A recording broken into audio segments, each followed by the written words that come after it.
பஞ்சு முறுக்கு மந்த்ரா கடலை எண்ணெயில நானே பண்ணுது ஒரு சேலஞ்ச். உங்களால இந்த மாதிரி முறுக்கு செய்ய முடியுமா? மந்த்ரா கடலை எண்ணெயில முறுக்கு செஞ்சு பாருங்க. ஓகே.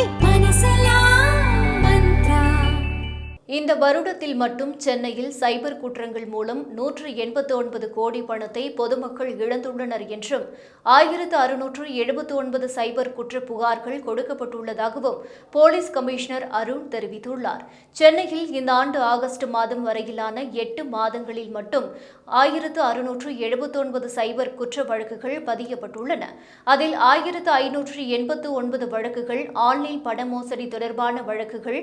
இதில் ஆன்லைன் பங்கு சந்தை, பரிசு பொருட்கள், போலி திருமண மோசடி, ஆன்லைன் பார்ட் டைம் வேலை, பெடெக்ஸ் கூரியர் மோசடி என பெரிய பட்டியலே நீள்கிறது.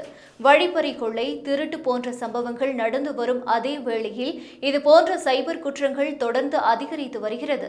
மக்கள் போலி விளம்பரங்களை நம்பி போலி தளங்களில் முதலீடு செய்யக்கூடாது எனவும், ஆன்லைன் பண பரிவர்த்தனைகள் செய்யும் போது கூடுதல் கவனத்துடன் செயல்படவும், ஒருவேளை இதுபோன்ற சைபர் குற்றங்களால் பாதிக்கப்படும் போது உடனடியாக 1930 என்ற ஹெல்ப்லைன் எண்ணை தொடர்பு கொள்ளவும் அல்லது www.cybercrime.gov.in புகார் அளிக்க போலீஸ் கமிஷனர் அறிவுறுத்தியுள்ளார்.